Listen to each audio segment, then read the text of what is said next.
The October wind cut through Belleville, Texas like a blade, carrying with it the scent of dying leaves and the promise of another harsh winter. Pastor David Reynolds sat in his 2003 Honda Civic, staring at the foreclosure notice that had arrived that morning. The paper trembled in his weathered hands as he read the words that felt like a death sentence. Final notice. 30 days to vacate. Trinity Baptist Church, the small white building that had been his spiritual home for 12 years, would soon belong to the bank. The congregation had dwindled from 200 to barely 30 souls, most of them elderly folks on fixed incomes who could barely afford to keep their own lights on, let alone support a failing church. But the church wasn't David's only worry. Inside the modest parsonage behind the sanctuary, his wife Rebecca lay sleeping, her once vibrant auburn hair now covered by a soft cotton cap. The chemotherapy had taken so much from her, her strength, her appetite, her beautiful hair, but somehow, miraculously, not her faith. Even as stage 4 pancreatic cancer ravaged her body, she continued to smile, continued to encourage him, continued to believe that God had a plan. David wished he could share her certainty. At 52, he felt ancient, worn down by years of watching his congregation shrink, his bank account empty, and now his beloved wife slowly slipping away from him. The medical bills had consumed their savings, their retirement fund, even the small inheritance Rebecca had received from her parents. Dr. Patricia Williams, their oncologist, had been understanding about payment plans, but even her patience had limits. The Honda's engine coughed as David turned the key, a sound that reminded him of Rebecca's labored breathing during her worst nights. The mechanic, Tommy Anderson, had told him the transmission was going, another expense they couldn't afford, another problem without a solution. As he drove through the quiet streets of Belleville, David noticed the for sale signs that seemed to multiply weekly.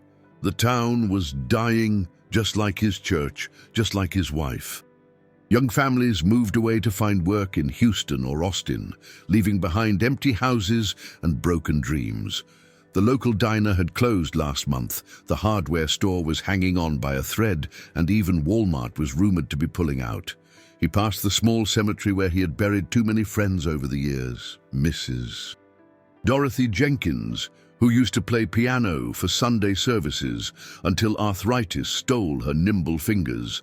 Mr. Harold Martinez, the church treasurer who had worked miracles with their meager budget until his heart gave out. Each grave represented not just a life lost, but a tithe that would never come again, a voice that would never again sing Amazing Grace on Sunday mornings.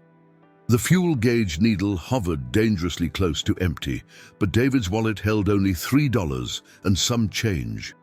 He had already borrowed money from the church's emergency fund, what little remained of it, to buy Rebecca's medications this week. His pride had taken a beating as he had counted out crumpled bills at the pharmacy, feeling the judging eyes of other customers behind him. As darkness fell, David found himself on the outskirts of town, pulling into the all-night gas and go that sat like a lonely beacon beside Highway 36. The neon sign flickered intermittently, casting eerie shadows across the cracked pavement.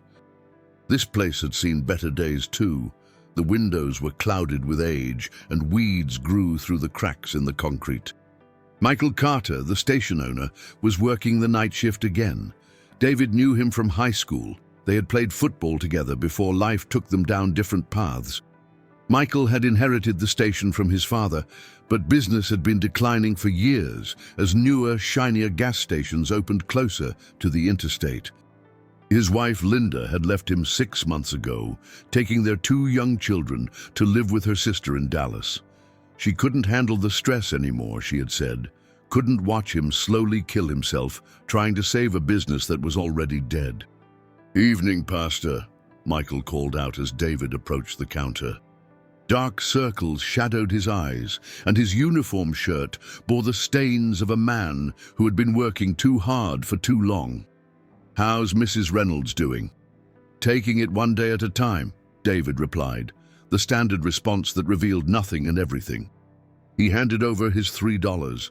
Just whatever this will get me. Michael studied the money, then looked at David with the kind of understanding that comes from shared hardship. Tell you what, Pastor, let's call it $5 worth. You've done a lot for this community over the years. David wanted to protest, but his tank was nearly empty, and he needed to get home to Rebecca. Pride was a luxury he could no longer afford. Thank you, Michael. I'll pay you back. Don't worry about it, Michael said, waving him off. We all help each other when we can, right? Outside, as David pumped the precious few dollars worth of gasoline into his tired Honda, the weight of his circumstances crashed down on him like a physical force. The foreclosure notice crinkled in his jacket pocket as he leaned against his car, overwhelmed by the impossibility of it all. How had it come to this? He had dedicated his life to serving God, helping others, building up the community. He had married Rebecca 28 years ago in this very town, full of dreams and purpose. They had tried for years to have children, enduring the heartbreak of 3 miscarriages before finally accepting that their calling lay elsewhere. The congregation had become their children, the church, their family legacy. Now Rebecca was dying, the church was failing, and he felt more alone than he had ever felt in his life. Where was God in all of this? Where was the divine plan that Rebecca spoke of with such confidence? Where were the miracles he had preached about for so many years? The October wind picked up, sending fallen leaves skittering across the parking lot like tiny ghosts. David looked up at the star-filled Texas sky, the same stars he had gazed upon as a young man full of faith and hope. They seemed cold and distant now, offering no comfort, no answers. Unable to stand any longer, David sank to his knees beside his car, not caring who might see him, not caring about dignity or appearances. The asphalt was cold and rough against his knees, but he barely noticed. With his hands clasped together and his face turned toward heaven, he began to pray with a desperation he had never felt before. "Lord," he whispered, his voice breaking, "I don't understand. I've served you faithfully all my life. I've tried to be a good husband, a good pastor, a good man, but I'm losing everything. Rebecca is suffering, and I can't help her. The church is dying, and I can't save it. I feel so lost, so alone." Tears ran down his weathered cheeks as the words poured out of him, years of suppressed fear and doubt finally finding their voice. "If you're still there, if you still care about us, please help us. I don't know what else to do. I can't carry this burden alone anymore. Show me a sign, show me that you haven't forgotten about us." The wind continued to blow, sending more leaves dancing across the empty parking lot. In the distance, a truck horn sounded on the highway, a lonely call in the darkness. David remained on his knees, pouring out his heart to a God who seemed increasingly silent, increasingly distant. He thought about Rebecca, probably awake now and wondering where he was. She would be worried. She always worried when he was gone too long. Despite her own pain, her own fear, she continued to take care of him, continued to be strong for both of them. She deserved better than this. She deserved a husband who could provide for her, who could afford the treatments that might give her more time. "Please," he whispered again, his voice barely audible above the wind. "Not for me, but for her. She has so much faith in you, so much love to give. Don't let her suffer because of my failures. Help me find a way to save the church, to pay for her treatments, to be the man she needs me to be." As he knelt there in the flickering neon light of the gas and go, David Reynolds felt like he was at the absolute bottom of his life. Everything he had worked for, everything he believed in, seemed to be crumbling around him. The future stretched ahead like a dark tunnel with no light at the end. But sometimes, in the darkest moments when hope seems lost and faith feels foolish, that's exactly when miracles choose to reveal themselves. And on this October night in a dying Texas town, beside a failing gas station, One of country music's most beloved figures was about to witness something that would change not just his own heart, but the hearts of millions. George Strait had never planned to drive through Belleville that night. After his sold-out show at the Toyota Center in Houston, he should have been on his private jet heading back to his ranch in San Antonio. But something about the energy of the crowd, the way they had sung along to every word of Amarillo Morning, had left him feeling restless and nostalgic for the simpler times of his career when he would drive the back roads of Texas, just him and his thoughts. His security team hadn't been thrilled with his decision to take his truck instead of the jet, but George had learned long ago that sometimes a man needs solitude more than he needs safety. At 69, the king of country music had earned the right to make his own choices, even if they worried the people paid to protect him. The black Ford F-150 King Ranch Edition moved quietly through the Texas night, its premium sound system playing softly as George reflected on the evening's performance. The crowd had been electric, spanning generations. Gray-haired fans who had been with him since the beginning, standing next to young couples discovering his music for the first time. That's what he loved most about country music, its ability to bridge gaps, to bring people together around shared stories of love, loss, faith, and redemption. But success, even decades of it, came with its own burdens.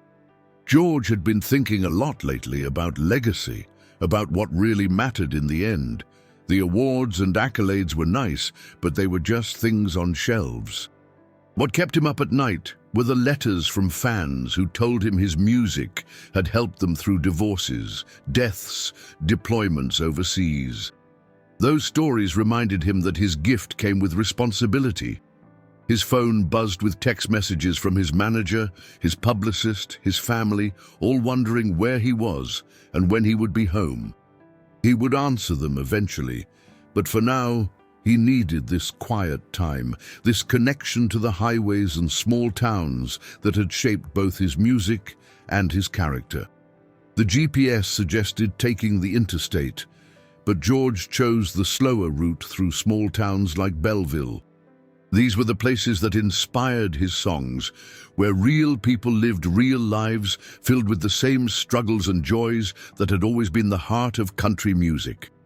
Every main street told a story. Every weathered face held a song waiting to be written. As he passed through Belleville's sleeping downtown, George noticed the signs of economic hardship that plagued so many rural Texas communities. Empty storefronts, peeling paint, the general air of a place that prosperity had passed by.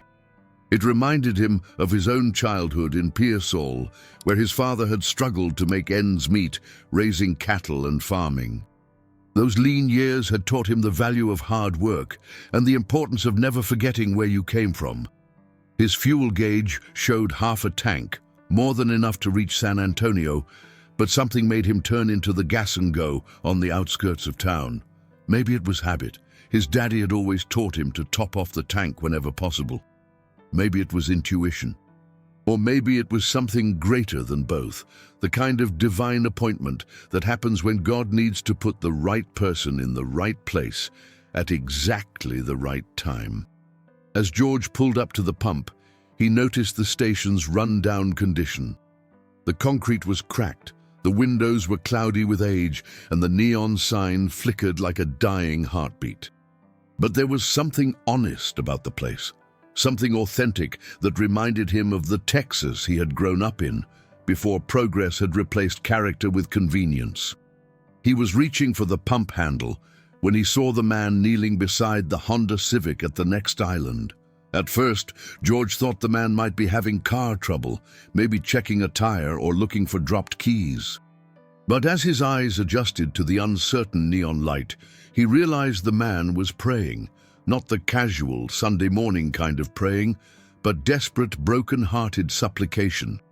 The man's shoulders shook with emotion, and his voice, though barely audible, carried the weight of someone who had reached the absolute end of himself. George had heard that kind of prayer before.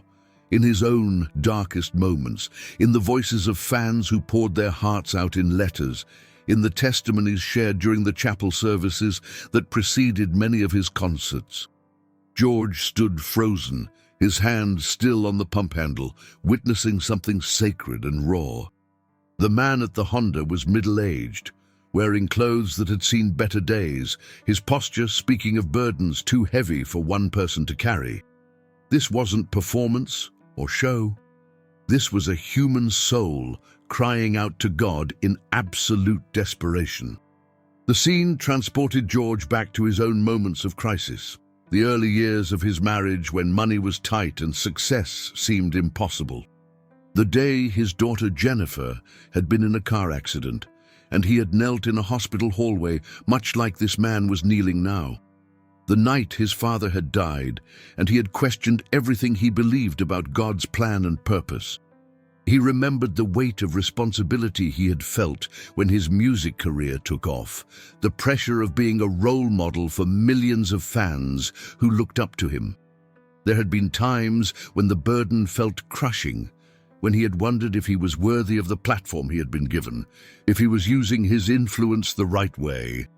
But there had also been moments of grace, times when strangers had shown him unexpected kindness, when fellow believers had reached out with encouragement just when he needed it most. A pastor in Oklahoma who had prayed with him backstage before a show. A fan in Nashville who had given him a handwritten note that arrived on the exact day he needed to read those specific words.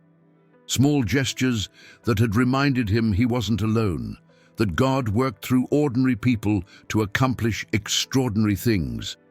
Now, watching this broken man pour his heart out to heaven, George felt that familiar stirring in his chest, the same feeling that had inspired some of his most meaningful songs. This wasn't coincidence. This was purpose. George quietly finished pumping his gas, his eyes never leaving the praying man. He could hear fragments of the prayer now, pleas for healing, for financial provision, for strength to continue. The raw honesty of it struck him like a physical blow. How long had it been since he had prayed with that kind of desperate faith? Success and comfort had a way of muffling the urgency of prayer, of making gratitude feel routine rather than revolutionary. As he walked toward the station to pay, George's mind was racing. He thought about the cash in his wallet, the credit cards that could solve most problems, the resources at his disposal that this man clearly lacked. But more than that, he thought about responsibility, not just the responsibility of wealth, but the responsibility of witness. God had placed him here in this moment to see something that would change him. Inside the station, Michael Carter looked up from his crossword puzzle with tired eyes. "Fill up on pump 2?" he asked automatically. "Yes, sir," George replied, his voice thoughtful. He glanced back toward the pumps where the man was still kneeling. That fellow out there. He okay? Michael followed his gaze, and his expression softened with recognition and compassion. "That's Pastor David Reynolds. He's been having a real tough time lately. His wife is sick, real sick, and the church is struggling. Good man, though, one of the best." George nodded, processing this information. A pastor, a man who had dedicated his life to serving others, now facing his own crisis of faith and resources. The irony wasn't lost on him. Here was a man whose job was to comfort others, to speak of God's provision and care, kneeling in a gas station parking lot because he had nowhere else to turn. "How much for pump 2?" George asked. "He put about $3 worth in," Michael replied. "I didn't have the heart to charge him full price. Times are hard for everyone right now, but especially for Pastor Reynolds." George pulled out his wallet, but instead of paying just for his own gas, he found himself thinking bigger. This moment felt significant, like a crossroads where his response would matter more than he could possibly understand. He thought about all the blessings in his own life, all the ways God had provided for him over the years. Maybe this was why he had taken the long way home tonight. Maybe this was exactly where he was supposed to be. "I'll tell you what," George said, his voice quiet but determined. "I want to pay for his gas too, all of it. Fill his tank." Michael looked surprised. "That's real kind of you, sir, but you don't have to." "I want to," George interrupted gently. "Sometimes we all need a reminder that we're not alone." As Michael processed the payment, George watched through the window as Pastor Reynolds finally stood up, wiping his eyes with the back of his hand. There was something profound about watching a man rebuild his composure after laying his soul bare before God.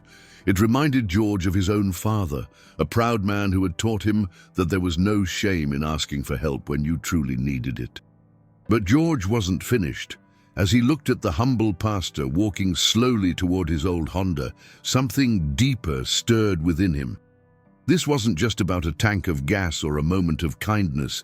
This was about recognizing a divine appointment, about understanding that sometimes God uses successful people not just to write checks, but to demonstrate his love in personal, tangible ways. The man outside wasn't just a stranger in need. He was a fellow believer, a servant of God who had given his life to helping others and was now facing his own dark night of the soul. George thought about all the pastors who had influenced his own spiritual journey, men and women who had served faithfully in small churches, making enormous sacrifices for modest salaries and little recognition. He thought about his own platform, the millions of people who listened to his music and looked up to him as more than just an entertainer. What would happen if this story got out? What would happen if people heard about a famous singer stopping to help a struggling pastor? Not for publicity or recognition, but simply because it was the right thing to do. The idea that began forming in George's mind was bigger than gas money. It was about dignity, about hope, about showing a man who had lost faith in God's provision that maybe, just maybe, the Lord hadn't forgotten about him after all. As Pastor Reynolds reached his car, George made a decision that would change both of their lives forever. George stepped out of the gas station just as Pastor David Reynolds was opening his car door, moving with the careful deliberation of a man trying to hold himself together. The pastor's shoulders were still slightly hunched from the weight of his prayer, and his eyes held the hollow look of someone who had just poured out his entire soul and wasn't sure anyone was listening. "Excuse me," George called out softly, not wanting to startle the man who was clearly in a fragile emotional state. David turned, his weathered face showing embarrassment at being caught in such a vulnerable moment. "Oh, hello," he said, quickly wiping his eyes and attempting to compose himself. "I'm sorry if I was in your way. I just needed a moment to pray." "No apology necessary," George replied, his voice warm with understanding. "I'm George Strait, and I couldn't help but notice you were having a tough time. Sometimes we all need a moment with the Lord." David's eyes widened slightly in recognition, but the weight of his circumstances kept him from being starstruck. "Pastor David Reynolds," he replied, extending a trembling hand. "I appreciate you stopping, Mr. Strait, but I'm fine. Just having one of those nights, you know." George took the pastor's hand in both of his own, a gesture that conveyed more than words could. "I know those nights well, Pastor. More than you might think." He paused, studying David's face, seeing the pride warring with desperation, the faith struggling against doubt. "The gentleman inside told me you're going through a difficult time. Your wife is ill." David's composure cracked slightly at the mention of Rebecca. "Cancer," he said simply, the word carrying the weight of 1,000 sleepless nights. "Stage 4 pancreatic. We're trusting in God's plan, but I have to admit, some days it's harder than others to see his hand in all of this." George felt his own eyes moisten as he recognized the familiar pain of watching someone you love suffer. "I can only imagine how difficult that must be for both of you. My prayers are with your family." "Thank you," David whispered, his voice barely audible. That means more than you know. It's just the medical bills, the church struggling, everything falling apart at once. Sometimes I wonder if I've failed everyone who's counted on me. It was then that George realized the full scope of what he was witnessing. This wasn't just a man having a bad day. This was a servant of God who had given everything to his calling and was now watching it all slip away through no fault of his own.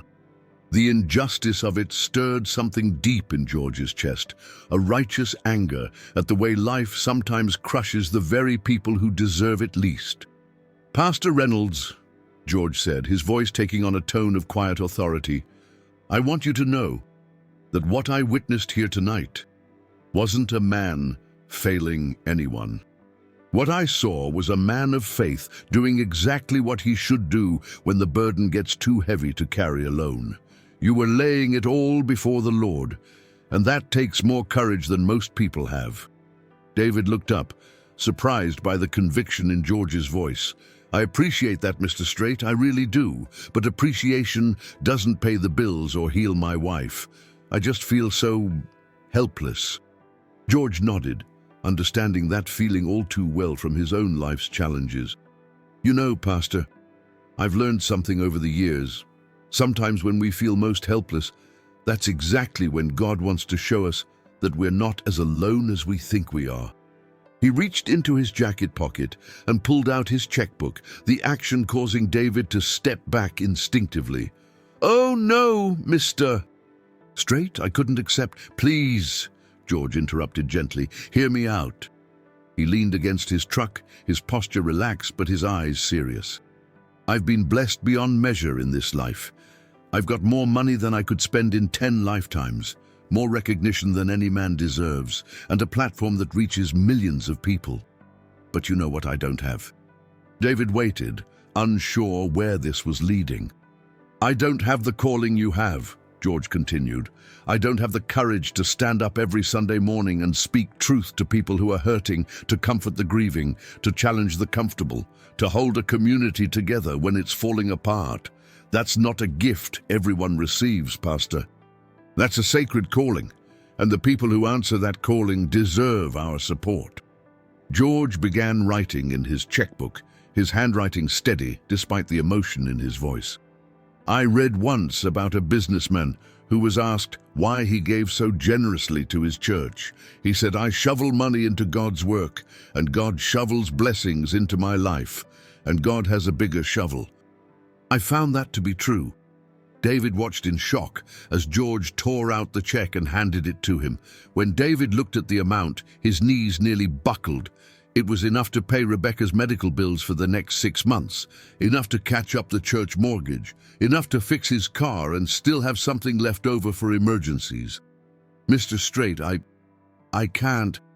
"This is too much," David stammered, his hands shaking as he held the check. "It's not too much," George said firmly. "It's exactly what it needs to be. And I want you to understand something important. This isn't charity.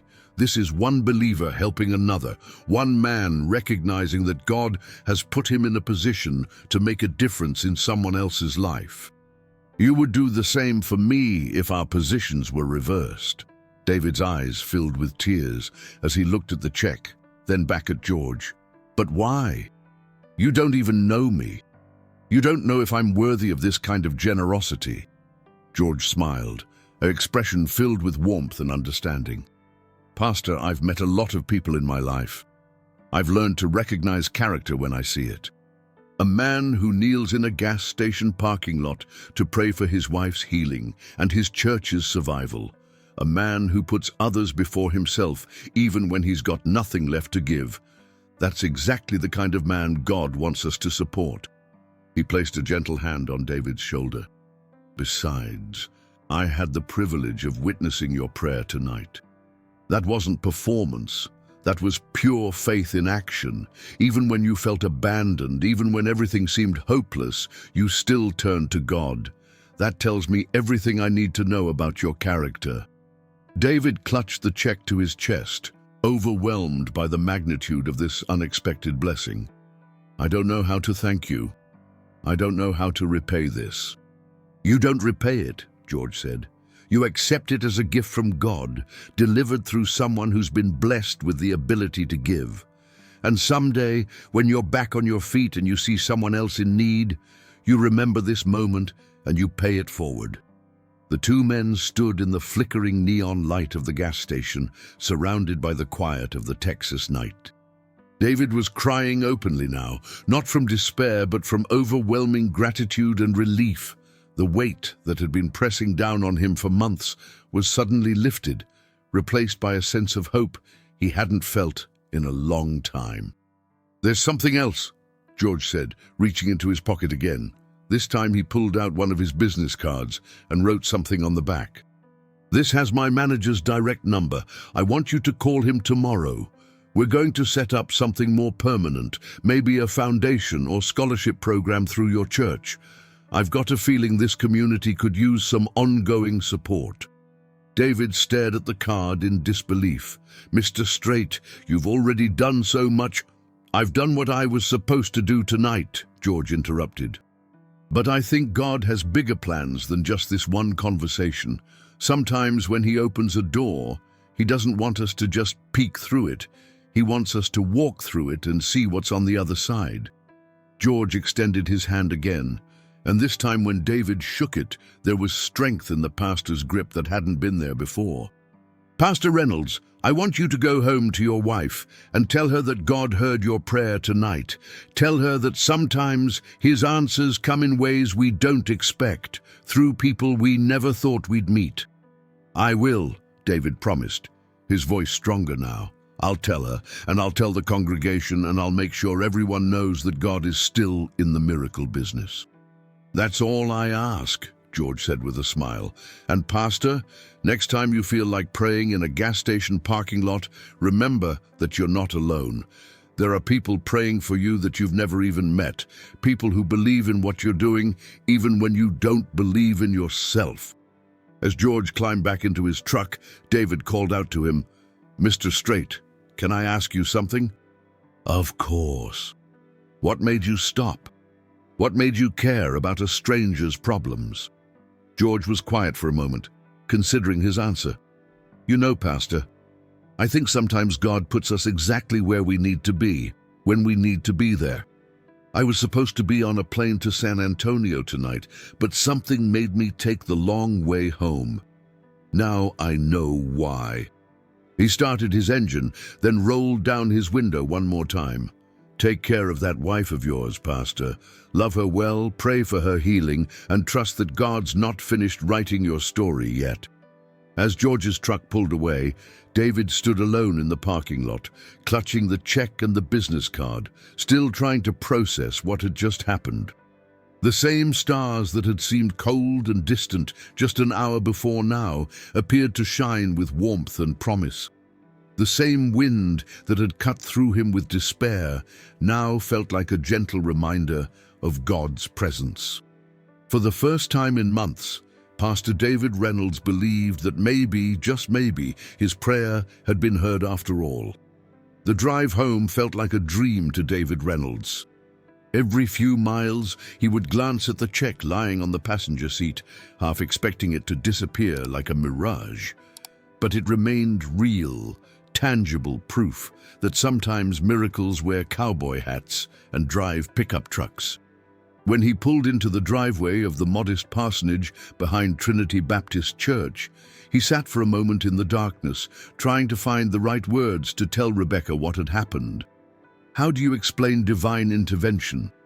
How do you describe the moment when your darkest hour becomes the doorway to unexpected grace? The porch light was on. Rebecca always left it burning when he was out, a small beacon of home and hope. As he climbed the creaking wooden steps, David could see her silhouette through the living room window, probably reading her Bible despite the late hour.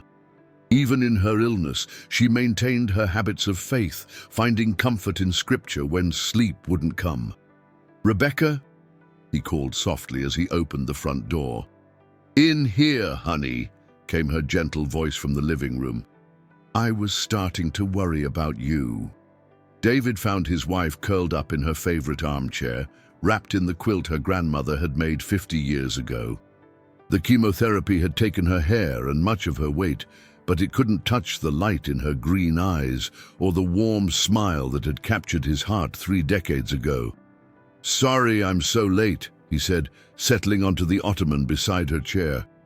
"I had to stop for gas and then, well, something incredible happened." Rebecca closed her Bible and gave him her full attention, the way she had throughout their marriage. She could read his moods like sheet music, and something in his voice told her this was important. "What kind of incredible?" she asked, reaching out to touch his cheek with a hand that was thinner than it should be, but still carried all the love in the world. David pulled out the check, his hands still trembling slightly. "Sweetheart, I want you to know that I prayed tonight. I prayed harder than I've ever prayed in my life. I felt so lost, so afraid that I was failing you, failing the church, failing God himself." Rebecca's eyes filled with compassion. She had sensed his struggle, had seen him carrying burdens he thought he was hiding from her. "Oh, David." "But then," he continued, his voice gaining strength, "God sent us an angel. His name is George Strait." Rebecca's eyebrows rose in surprise, but she waited for him to continue. "He saw me praying at the gas station, and he stopped. He talked to me, really talked to me, about faith and calling and what it means to serve God even when everything seems hopeless. And then," David handed her the check. Rebecca looked at the amount and gasped, covering her mouth with her free hand. "David, this can't be real." "It's real, honey. It's all real. This covers your treatments, the church mortgage, everything we've been worried about. But more than that, he gave me hope again. He reminded me that God hasn't forgotten about us." Tears streamed down Rebecca's face as she studied the check, then looked back at her husband. "I told you God had a plan," she whispered. "I told you he wasn't finished with us yet." "You did," David said, taking her hands in his. "Even when I couldn't see it, even when I was ready to give up, you kept believing. How did you know?" Rebecca smiled, the same radiant smile that had sustained him through all their trials. "Because I know the God we serve.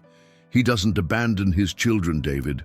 Sometimes his answers come in ways we don't expect, but they always come at exactly the right time." They sat together in comfortable silence for a while, both overwhelmed by the magnitude of what had transpired. Outside, the October wind continued to blow, but inside their small home, warmth and hope had been restored. "There's more," David said eventually, showing her the business card. "Mr. Strait wants to help establish some kind of ongoing program through the church. He thinks God has bigger plans than just tonight." Rebecca laughed, a sound like silver bells that David hadn't heard nearly enough of lately. "Of course he does. When has God ever done anything small?" The next morning brought a transformation that was palpable even before David shared the news. He woke up without the crushing weight of anxiety that had been his constant companion for months. Rebecca seemed stronger too, as if hope itself had healing properties. After breakfast, David called Dr. Patricia Williams' office to schedule Rebecca's next round of treatments. When the receptionist, Jennifer Walsh, answered the phone, David could hear the surprise in her voice at his upbeat tone. "Pastor Reynolds, you sound different this morning." "I feel different, Jennifer. God is still in the miracle business." Jennifer Walsh was 28 years old and had been working at the oncology clinic for 3 years, ever since she'd returned from Iraq, where she'd served as a combat medic. She'd seen too much death, too much suffering, and had lost her faith somewhere between Fallujah and home. The job at Dr. Williams' clinic was supposed to be healing work, a way to process her own trauma while helping others, but mostly it just reminded her daily of how fragile and unfair life could be. She'd been particularly affected by the Reynolds case because they were good people facing impossible circumstances. Pastor Reynolds always treated her with kindness and respect, never losing his temper when insurance complications delayed treatment or when payment issues arose. Mrs. Reynolds was unfailingly gracious, always asking about Jennifer's day, even when she was feeling terrible from chemo. "Pastor, about Mrs. Reynolds' treatment schedule," Jennifer began carefully. "Dr. Williams wanted to discuss some financial arrangements." "Actually, Jennifer, I think you'll find our account is going to be current very soon. I'll be coming in this afternoon to take care of everything we owe and to pay in advance for the next several treatments." Jennifer was quiet for a moment, processing this unexpected development. In her experience, people facing terminal illness and financial ruin didn't suddenly find themselves able to pay for expensive cancer treatments. "Pastor, did you win the lottery or something?" David chuckled, a sound that surprised them both. "Something like that, Jennifer. Something exactly like that." After hanging up, David drove to the bank where he deposited the check and watched his account balance transform from red to black for the first time in months. Teller Susan Morrison, who had known the Reynolds family for years, couldn't hide her amazement at the sudden change in their financial situation. "Pastor Reynolds, I have to ask, is everything all right? This is quite a large deposit." "Everything is more than all right, Susan. God provided in a way I never could have imagined." Word spread quickly through Belleville, as it always did in small towns. By noon, David's phone was ringing constantly with calls from church members, friends, and neighbors who had heard rumors of some kind of windfall. Rather than try to explain the story over and over, David decided to call an emergency church meeting for that evening. Trinity Baptist Church hadn't seen a crowd like that in years. The usual 30 regular attendees were joined by former members who had drifted away, curious townspeople, and even some folks from other churches who had heard fragments of the story. The small sanctuary was packed, with people standing in the aisles and more gathered outside the open windows. David stood behind the simple wooden pulpit that had served the church for 40 years, looking out at faces filled with curiosity, hope, and anticipation. Rebecca sat in the front pew, wearing her favorite blue dress and the silk scarf that covered her head, her face glowing with quiet joy. "Friends," David began, his voice carrying clearly through the hushed sanctuary. "Last night I learned something important about prayer. I learned that God doesn't just hear our desperate cries for help. He positions people to be the answer to those prayers." He told them about the gas station, about kneeling on the cold asphalt when he felt he had nowhere else to turn. He described George Strait not as a celebrity, but as a man of faith who recognized a divine appointment when he saw one.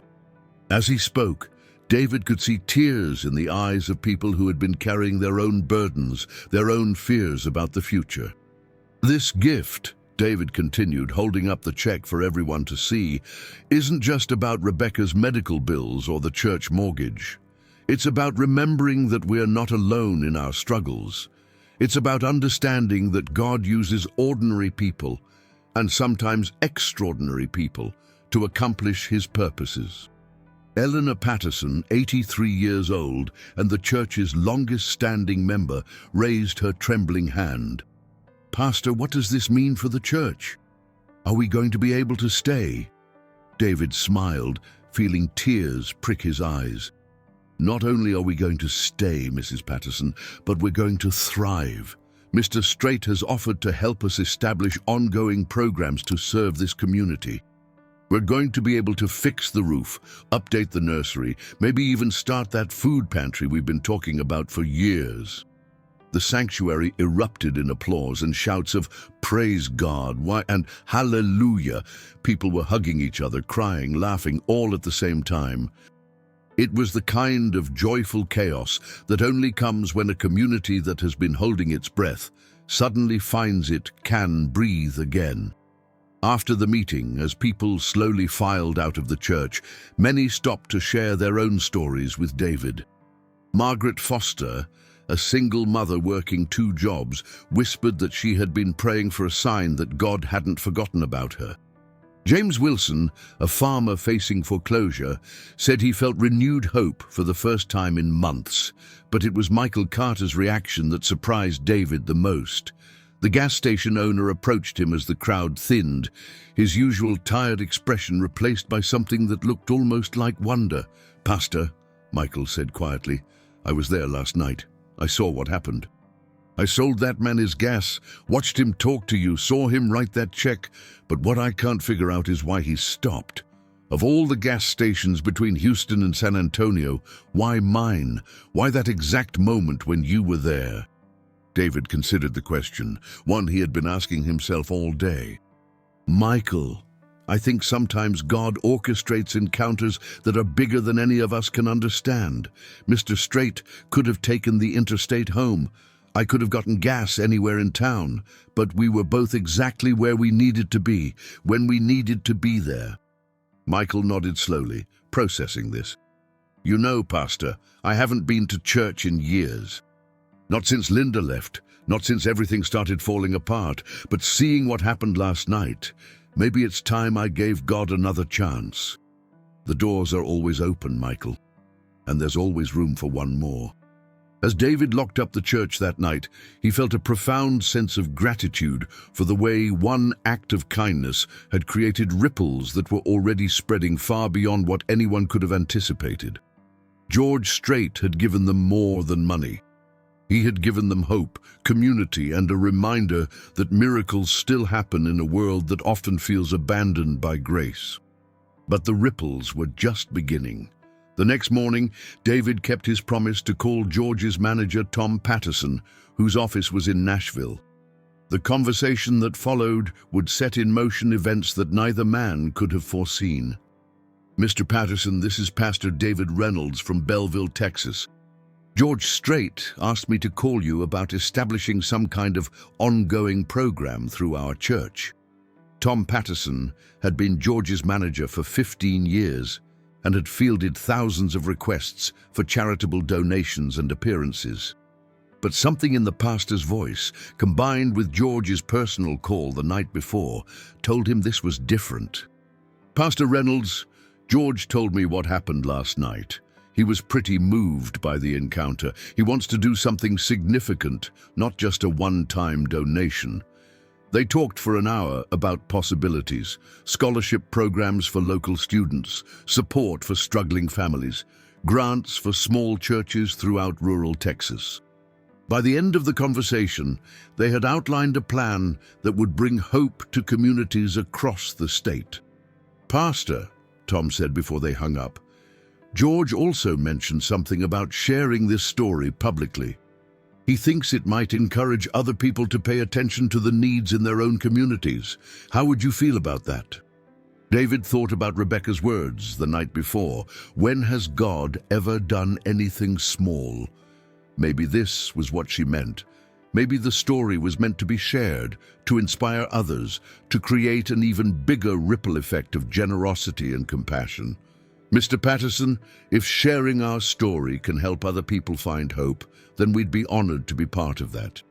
Neither man realized it at the time, but that conversation would lead to a media story that would reach millions of people, inspiring acts of kindness across the country and reminding everyone who heard it that sometimes angels wear cowboy hats and drive pickup trucks through the Texas night, looking for gas stations where broken pastors kneel in prayer, waiting for God to show up in ways they never expected.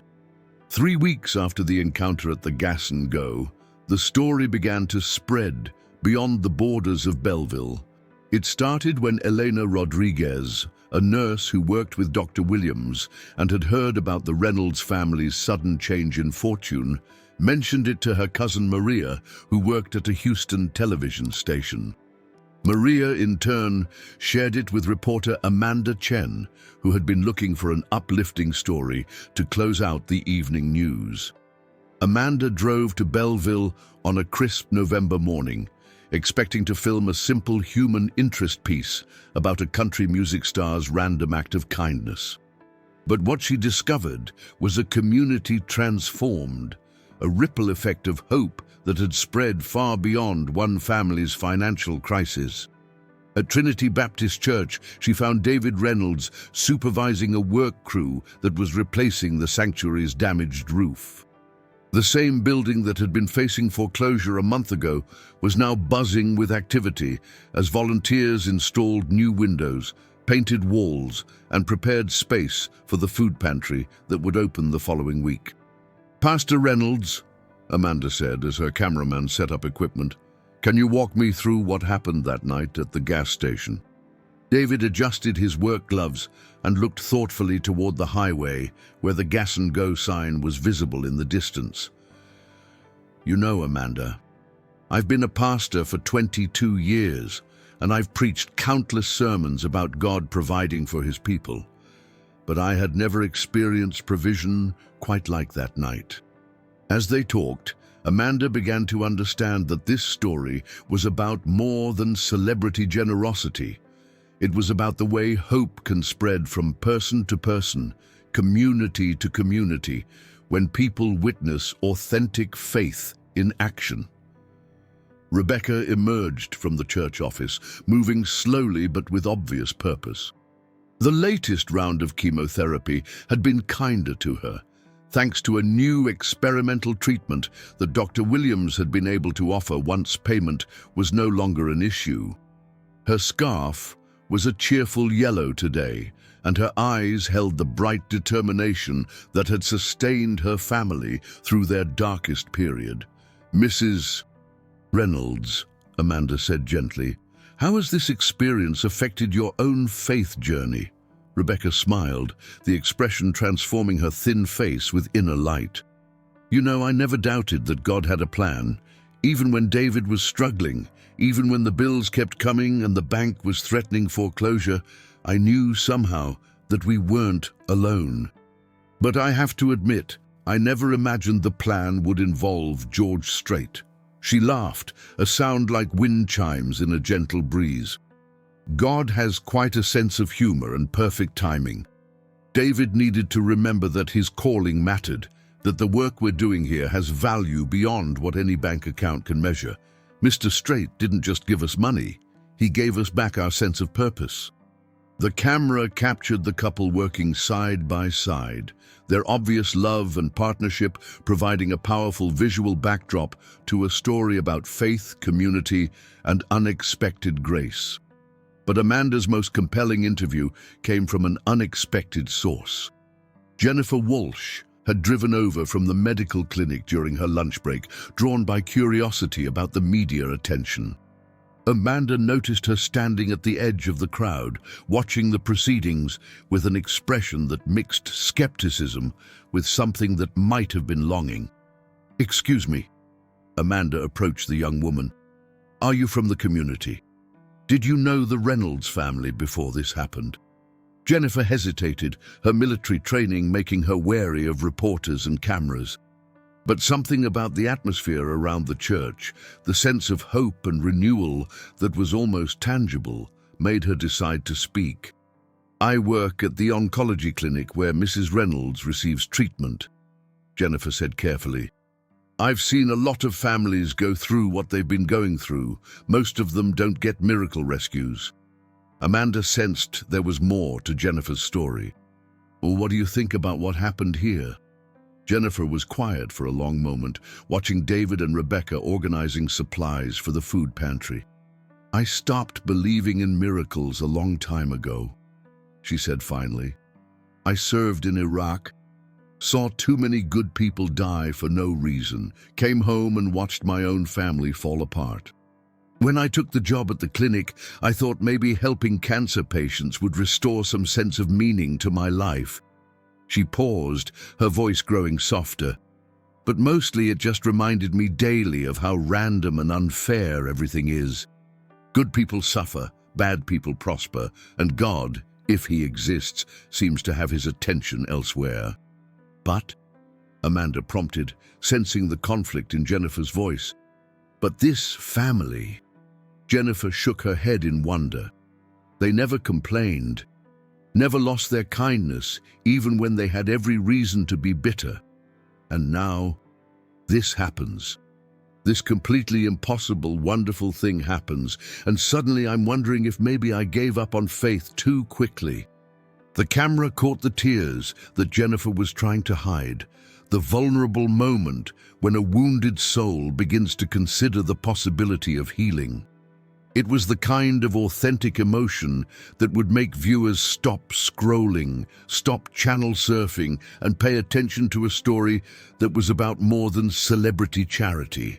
Michael Carter provided another compelling perspective. Amanda found him at the Gas and Go, where business had picked up considerably since word spread about the encounter that had taken place there. Travelers were making deliberate detours to stop at the station where George Strait had witnessed a modern miracle. "Michael," Amanda said as he cleaned the windows that had been cloudy for years, "how has this experience affected your own life?" Michael set down his squeegee and looked toward Trinity Baptist Church, where the sounds of construction and laughter carried on the November wind. "You know, I was ready to give up on everything. The business, this town, maybe even life itself. When Linda left with the kids, when customers stopped coming, when bills kept piling up and nobody seemed to care, I felt invisible." He gestured toward the church, "But that night Pastor Reynolds was kneeling right here, right where you're standing, pouring his heart out to God. And George Strait saw him, really saw him. Not just a problem to solve or a tax write-off, but a human being worth caring about." Michael's voice grew stronger as he continued. "That made me realize that maybe I'm not as invisible as I thought. Maybe none of us are. Maybe we just have to be willing to see each other, to really pay attention to the people around us who are struggling." Amanda asked the question that was forming the central theme of her story. "What do you think people should take away from what happened here?" Michael smiled, the first genuine smile Amanda had seen from him during their conversation. "I think they should take away the idea that we all have the power to be someone else's answer to prayer. Maybe we can't all write checks like George Strait, but we can all pay attention. We can all choose to see the person praying in the gas station parking lot instead of just walking by." As Amanda prepared to wrap up her interviews, Tom Patterson arrived from Nashville with news that would expand the story even further. George had been so moved by the feedback from Belleville that he had decided to establish the Small Town Faith Foundation, with David Reynolds serving as the Director of Community Outreach. The foundation will identify struggling rural churches and communities across Texas and the South, Tom explained to the gathered crowd. "We'll provide not just financial support, but resources for community development, youth programs, and economic revitalization." David stood beside Tom, still overwhelmed by the magnitude of what was happening. "3 weeks ago, I was ready to close the church and move away from Belleville. Now we're talking about helping dozens of communities facing similar challenges. It's beyond anything I could have imagined." But perhaps the most powerful moment of Amanda's day came when she was preparing to leave. Rebecca approached her camera crew as they were packing equipment, carrying a manila envelope filled with letters. "These started arriving this week," Rebecca explained, opening the envelope to reveal dozens of handwritten notes. "People from all over Texas sharing their own stories of faith and struggle. They heard about what happened here, and they wanted us to know that they're praying for us, that our story gave them hope for their own situations." Rebecca pulled out one letter, written in careful cursive on flowered stationery. "This one is from a woman in Amarillo whose husband has Alzheimer's. She says that hearing about George's kindness reminded her that God hasn't forgotten about them either." Another letter came from a family in East Texas who had lost their farm to foreclosure but found the courage to start over after reading about the Reynolds experience. A third was from a teenager in Dallas who had been contemplating suicide but decided to seek help instead after seeing a news clip about hope being renewed in unexpected ways. "You see," Rebecca said, her eyes bright with tears, "what George did for us was wonderful, but what's happening because of it is even more wonderful." People are remembering that they're not alone, that their struggles matter, that God can show up in the most unlikely ways through the most unlikely people. Amanda's story aired on the Houston Evening News that Friday, but the response was so overwhelming that it was picked up by national networks over the weekend.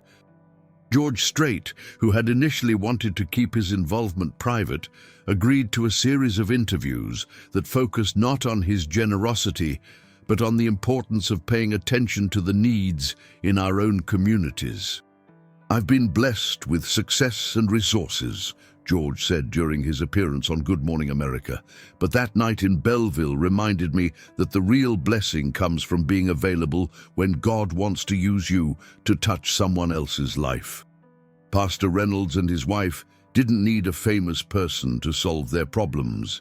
They needed someone who cared enough to stop and pay attention. The story resonated across the country because it touched on universal themes that transcended religious and cultural boundaries. The human need for connection, the power of unexpected kindness, and the way hope can spread from person to person like light breaking through darkness. Churches across the country reported increases in attendance and community involvement.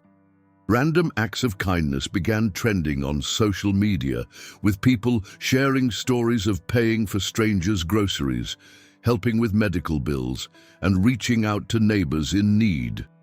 The hashtag #YoGasStationPrayer became a gathering point for stories of faith and compassion. But the most significant impact was felt in small towns throughout rural America, where pastors and community leaders found themselves energized by the reminder that their work mattered, that their struggles were seen, and that sometimes help comes from the most unexpected sources.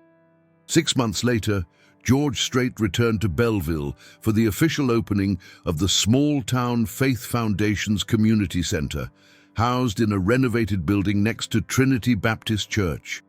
Rebecca was there, her cancer in remission, thanks to the experimental treatments she had been able to afford.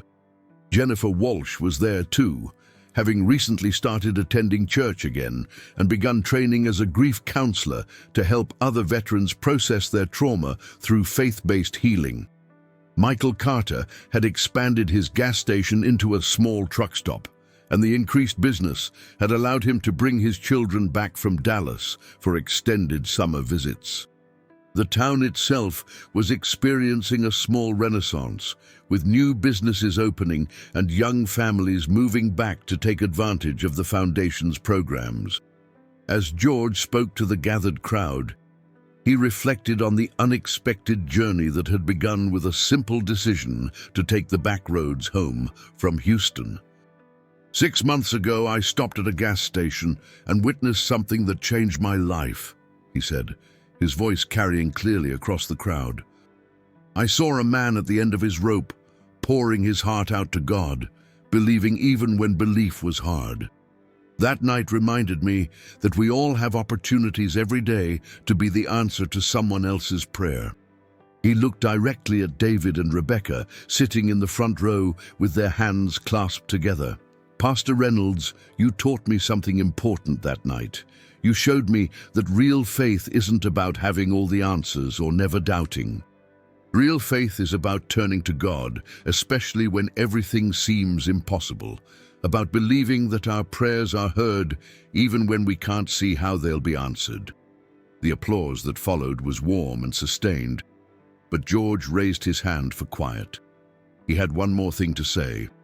"The Small Town Faith Foundation will continue this work long after tonight, but I want everyone here to understand something important. You don't need a foundation or a famous person or a big check to make a difference in someone's life.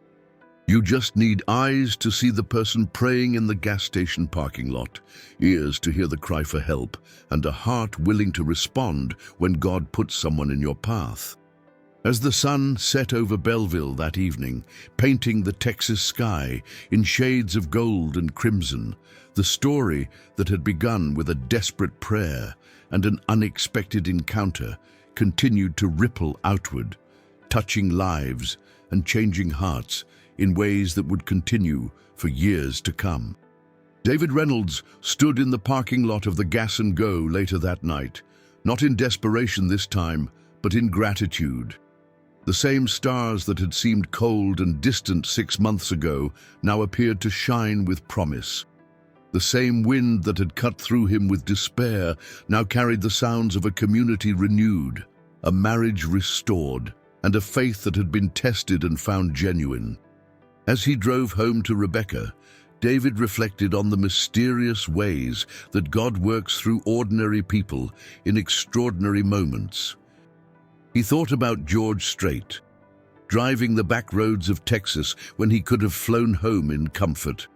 He thought about the precise timing that had brought them together at exactly the right moment, in exactly the right place. Most of all, he thought about the letters that continued to arrive daily from people across the country who had been inspired to look for their own gas station moments, their own opportunities to be the answer to someone else's prayer.